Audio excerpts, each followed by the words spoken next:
Comme premier montage que je vais vous présenter un montage qui est connu de tous les pêcheurs parce que c'est la technique la plus répandue. On peut aussi bien pêcher en eau calme qu'en eau courante. Je pense que vous avez deviné de quoi je parle. Je parle bel et bien de la ligne flottante, équipée d'un petit flotteur 1 et 2 grammes. Celui-ci, c'est un 2 grammes pour pouvoir être vu dans les grandes rivières et aussi pour pouvoir pêcher au verron vivant. Donc là, comme montage, je vais vous montrer comment je fais mon montage ligne flottante et toc. C'est-à-dire que vu que le flotteur ici est fondu, on est juste qu'à retirer la baguette du flotteur pour faire passer le fil à l'intérieur et puis le remettre tout simplement. Avant toute chose, il faut commencer par le bas de ligne, toujours en 18 centièmes. Toujours prendre un bas de ligne en dessous de la puissance du corps de ligne ou égal à la puissance du corps de ligne. Bien que ça peut être un peu, sur certains plans d'eau, ça peut être dangereux. Je n'ai jamais eu de souci en faisant 18 centièmes partout. Même on a une meilleure maîtrise de la ligne. Donc, pour commencer, nous allons faire, s'il veut bien, voilà, le bas de ligne pour la pêche au flotteur et aussi au toc. Donc d'abord, vous allez prendre votre fil en boucle comme ça. Prenez votre fil en boucle comme ça. L'autre main, vous allez prendre un hameçon numéro 10. Donc, vous prenez votre montage. Hop. Voilà. Puis, vous prenez la boucle de l'hameçon comme ça. Gardez la direction de votre fil. Et puis, vous allez faire 10 tours.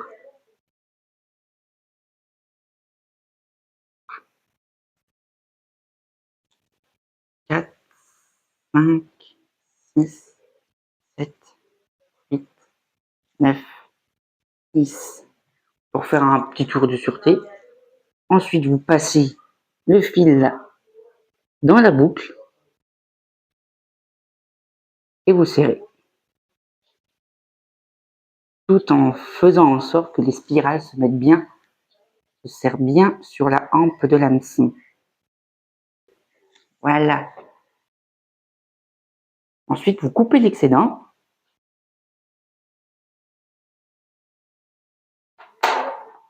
Et nous allons passer à la mesure du bas de ligne. Votre bas de ligne, pour qu'il fasse toc et ligne flottante, doit faire au moins plus de 20 cm. Sachant que vous allez faire une boucle quand même assez importante pour pouvoir passer la grave dedans. Donc, vous coupez là, sachant que si vous risquez de casser, c'est intéressant d'avoir une longueur de 20 à 30 cm, entre 20 et 30 cm, afin de pouvoir réparer votre bas de ligne sans pour autant tout refaire. Pour faire la boucle, vous faites déjà la boucle. On humidifie quand même un petit peu.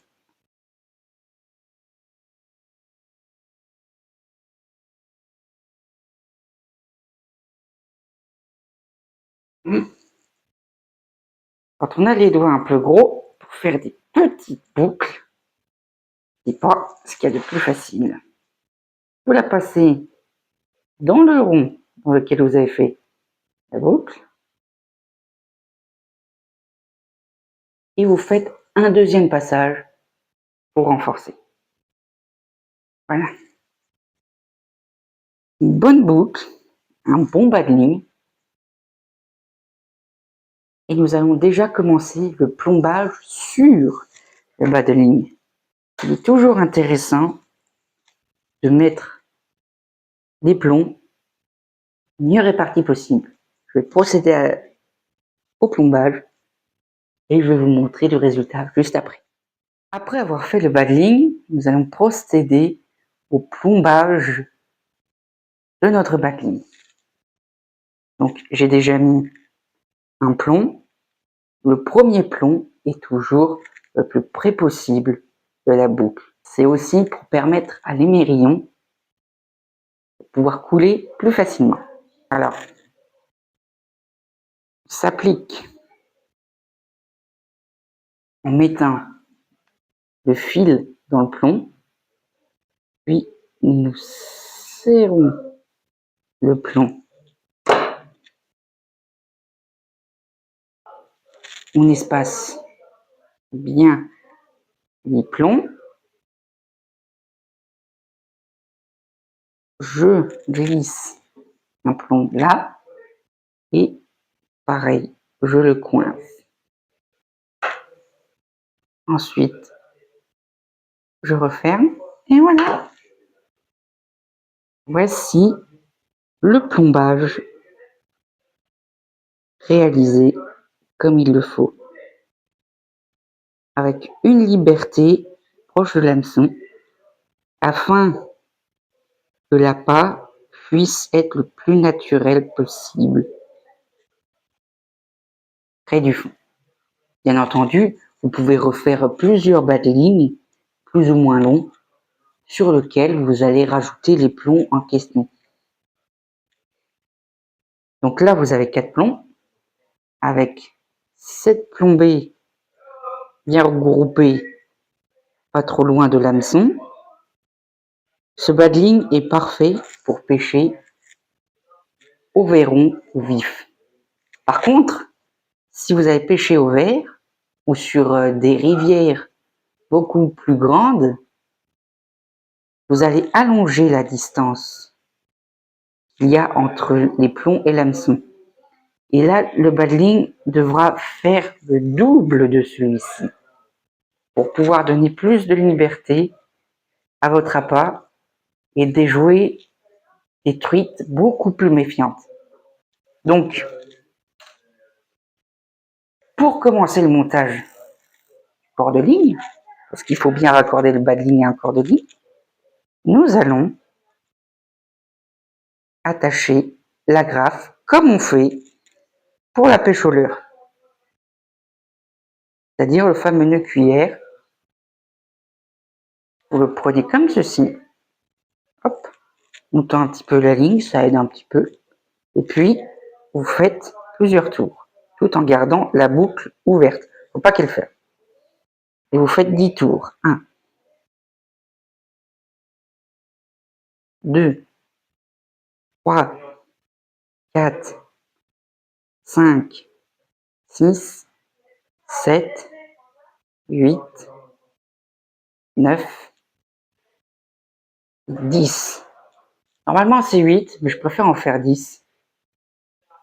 Parce que au moins, on a une résistance beaucoup plus accrue. Bien entendu, il faut mouiller le fil, pour éviter qu'il chauffe et qu'il se casse. Et on commence à serrer le fil.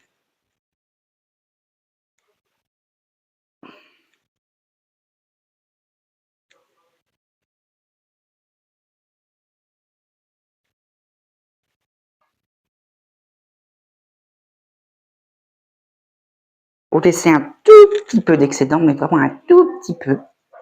Si vous n'avez pas confiance à la sûreté de votre nœud, mais un nœud bien serré, généralement, ça le fait. Et ensuite, vous prenez un plomb qui fait la moitié de la portance de votre flotteur. Vous allez l'ouvrir.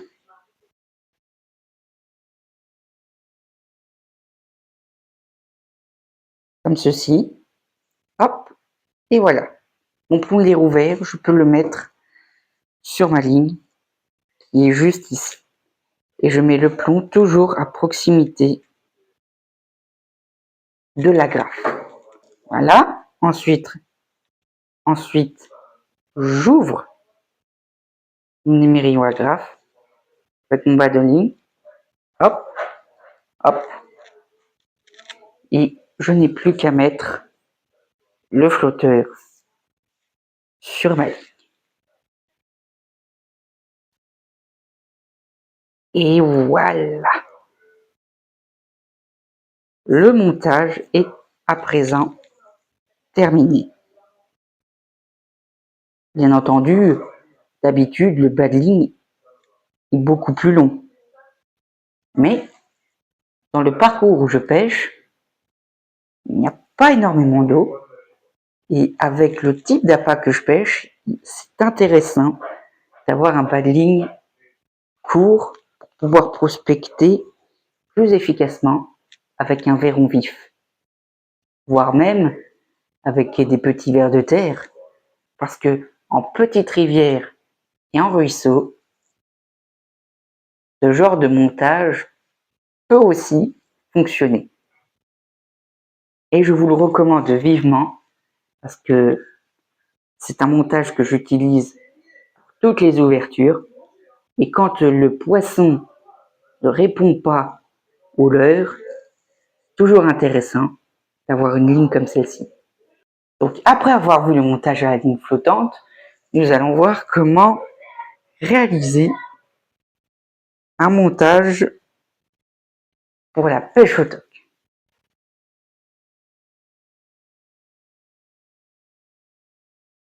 Donc on passe le fil dans les anneaux.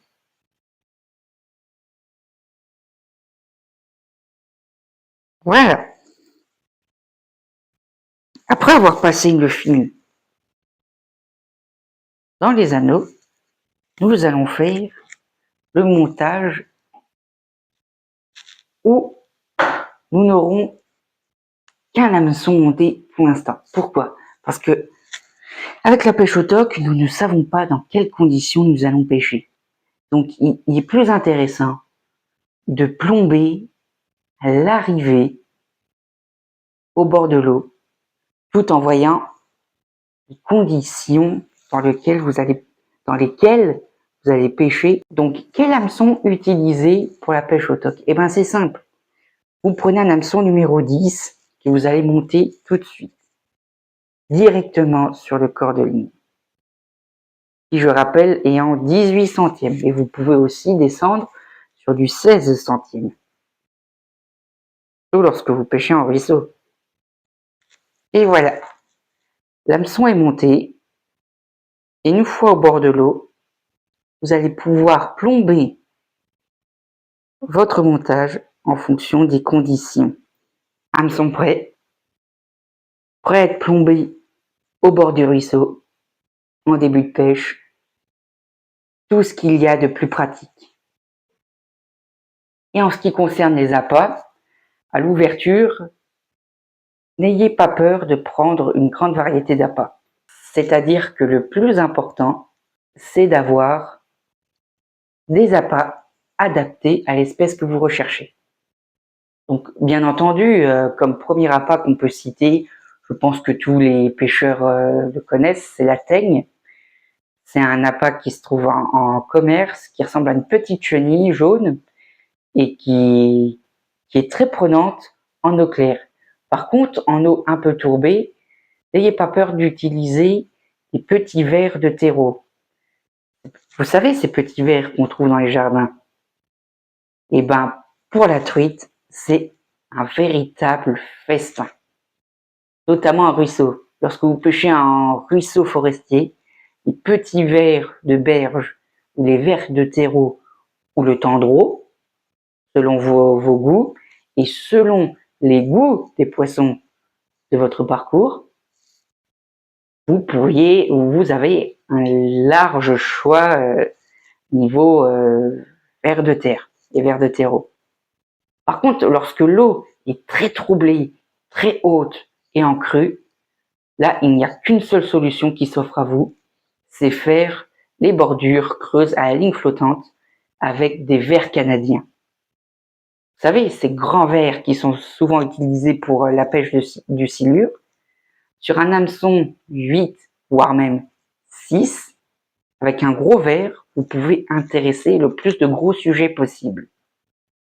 Mais si vous voulez vraiment intéresser de gros sujets qui sont en chasse sur des zones bien définies, que vous avez bien définies, bien repérées, la technique reine consiste à mettre un verron vivant, ni trop gros, ni trop petit, sur une ligne flottante. Parfois, les attaques mais sont impressionnantes. On pose à peine la ligne flottante que c'est déjà parti. Et en ruisseau, privilégiez les teignes, les vers de terreau, les vers de berge, mais aussi les vers de farine. Bien que le ver de farine est très utilisé pour les pêches en étang, c'est intéressant d'avoir une petite boîte de farine à sa portée. Bien que le ver de farine de base est un insecte qui est élevé pour nourrir les animaux, les poissons l'aiment beaucoup, notamment la truite d'élevage. C'est pour ça qu'il est très utilisé dans les pêches d'étang ou d'eau calme. C'est parce que ça peut intéresser plusieurs truites. Mais attention, il peut être utilisé aussi en eau courante lorsque la teigne, le ver de terreau, de tendreau ou tout ce qui fait partie de la famille du lombric ne fonctionne pas.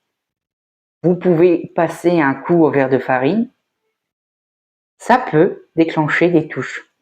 Quand tous les appâts ne fonctionnent pas et qu'elle commence à être plus ou moins méfiante de voir des teignes ou des vers de terreau passer devant elle en se demandant un peu qu'est-ce que c'est. Bref, nous avons vu les pêches en eau courante, et qu'en est-il de la pêche en étang? Vous le saurez juste après ça.